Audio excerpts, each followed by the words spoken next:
Imagine arriving in a new world in your spaceship, ready to explore the cosmos with your sibling. You are overpowered, you have wings, and you are ready to conquer. But in the first minute, an unknown god intercepts your landing. She captures your sibling, deletes your inventory, and knocks you into a 500-year coma. You wake up stranded, weaponless, and reset to level 1. Hello everyone! Welcome to PST Channel, Game Story, Movie Style. Maybe you haven't logged in for years, or maybe you just want to skip the grind and see the cinema. You chose the perfect time. Genshin Impact has just rebranded into Song of the Welkin Moon, and the storytelling has become god tier. We don't want you to miss the new era, so we are going to recap the entire timeline, from Mondstadt to Natlan, in just 15 minutes. We'll get you ready for the new world of Krai right now. Let's speedrun Tevat. You wake up on a beach and fish out Paimon. The game calls her a guide. The community calls her emergency food. She is basically a floating GPS that speaks for you, so the devs didn't have to pay a voice actor for the protagonist. She leads you to Mondstadt, the city of freedom, but we barely take 5 steps inside the city gates before Storm Terror, a giant blue dragon, attacks. The Knights of Favonius are too busy with paperwork, so they ask the homeless traveler who just arrived 5 minutes ago to save the city. We team up with Venti, a suspicious bard who tells us to steal a holy lyre from a church to calm the dragon down. We fail the stealth mission immediately because the guards actually have eyes, but Diluc, Tevat Batman, bails us out. With Diluc's money and muscle, we raid a secret hideout, steal the lyre back from the bad guys, and head to the final boss.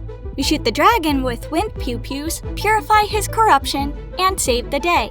It seems like a happy ending, and Venti finally reveals his secret. He is actually Barbados, the Pyro Archon. The alcoholic bard was the regional server admin the whole time. But then, La Signora shows up. She walks to Venti, kicks the god in the ribs, and literally rips the gnosis right out of his chest. This is the moment the game tells you the tutorial is over. We travel to Liyue, the nation of contracts and money, to ask the Geo-God for help in finding our sibling. But the moment we arrive, a giant dragon corpse falls from the sky. The god is dead, and since we are the only foreigner there, we are the prime suspect. We are saved by Tartaglia, Child. He's a Fatui harbinger, the bad guy gang, but he is also our bank account, so we tolerate him. He introduces us to Zhongli, a consultant who has a voice like expensive wine, but zero money in his pockets. We spend the entire chapter planning a funeral for the dead god. We buy rocks, kites, and perfumes, and Child pays for everything. We are basically spending the villain's money to bury our own prime suspect. Eventually, Child realizes that the gnosis isn't in the corpse. He gets mad, transforms into a Power Ranger, and summons an ancient sea god to nuke the city. Ningguang, the rich lady, responds with the ultimate pay-to-win move. She drops her entire floating palace, worth billions of mora, straight onto the monster's head. The monster is defeated by capitalism. In the end, Zhongli reveals he is the Geo-God. The dragon corpse was just a prop he 3D printed because he wanted to retire. I thought you were dead. My death was greatly exaggerated. He hands over his gnosis to the Fatui voluntarily, leaving us with 0 answers and a retired, broke grandpa. Next, we sneak into Inazuma, the land of eternity. The server is region-locked by the Electro God, so we have to smuggle ourselves in like illegal DLC. We meet Ayaka, the Rebellion's VIP. She refuses to help us until we run errands for 3 random NPCs. After we fetch her groceries and watch her dance in wet socks, she finally agrees to start the revolution. We march to the capital to save our friend Thoma. The Raiden Shogun looks at us, pulls a lightning sword out of her chest, the legendary Booba sword, and knocks us out in 1 hit. We barely escape with our lives. We join the resistance, but it's a tragedy. Our friend Topei uses a delusion weapon to fight, not realizing it drains his life force. He speedruns his entire lifespan in a few days and dies of old age off-screen. This is the moment the traveler stops making jokes. We storm the palace and challenge Signora to a duel. Winner lives, loser gets deleted. We swat them off, and the Raiden Shogun executes her instantly. One Harbinger down. We fight the Shogun, again, but here's the massive plot twist. The Raiden Shogun we saw earlier, just a programmable robot. The real god, named A, is hiding inside the robot's mind like a shut-in gamer because she is afraid of system updates. Yaimiko hacks the system with the power of friendship, and we use Talk no Jutsu to convince A to go touch grass. She abolishes the lockdown, but Yaimiko reveals she has already traded the Gnosis to Scaramouche, the emo hat guy, to save our lives. Scoreboard, Fatui, 3. Traveler, 0. We arrive in Sumeru, the nation of wisdom and way too much dialogue.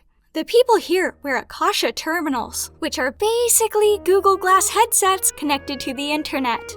We attend the Sub-Zero's festival, but something is wrong. We wake up, do the festival, sleep. Wake up, festival, sleep. We are stuck in a time loop. Samsara.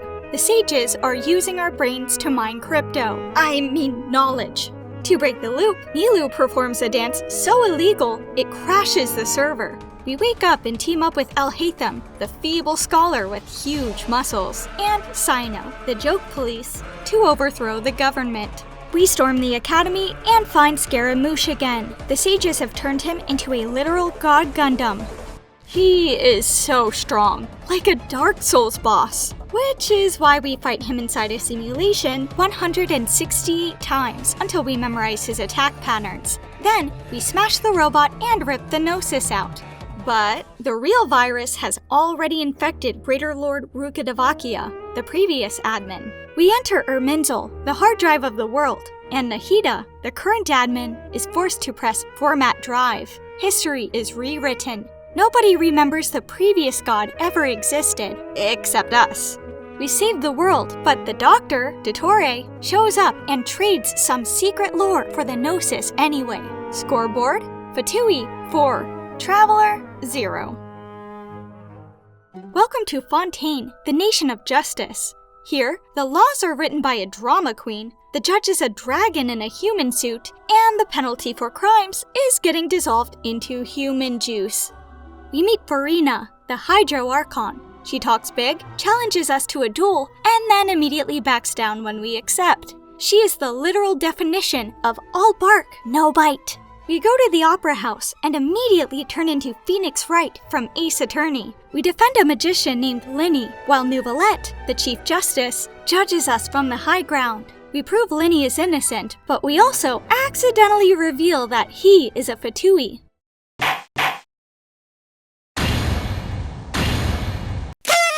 Then, Child shows up again. The Oratrice, the judgment machine, declares him guilty for a crime he didn't commit. The machine is clearly bugged, or it just hates gingers. Neuvillette knocks him out, and Child goes to jail. We get sent to the Forest of Maripide, underwater jail, to investigate. We meet Risley, the Duke, who punches things for a living. We spend weeks working a 9-to-5 job making widgets. We discover that the primordial seawater is leaking. This stuff dissolves people into water, like LCL from Evangelion. The floodgate bursts, and Risley tries to hold it back. Suddenly, Neuvillette shows up and pushes the entire ocean back with his bare hands. He reveals he is the Hydro Dragon Sovereign. He is basically an original admin who is older and stronger than the Archons, but he doesn't have his full admin powers yet because the Archons stole them. Disaster strikes. The water rises. We need to seek help from the real Hydro Archon. Farina refuses to tell us where she is, so we have no choice. We trap her in a trial to force her hand. Our goal is to prove she is a fake god, so the real one has to show up. The Oratrice delivers the final verdict. The Hydro Archon is guilty. Sentence, death. But the execution isn't for Farina. We enter Neuvillette's mind and meet the real god, Focalors. She explains the 500-year master plan. She tricked the world by making Farina, her human body, act like a god as a placeholder, fooling everyone into thinking the Archon was safe. Meanwhile, she hid inside the machine to accumulate energy for this exact moment. Focalors drops the execution sword on herself. She commits divine suicide to destroy the Archon authority forever.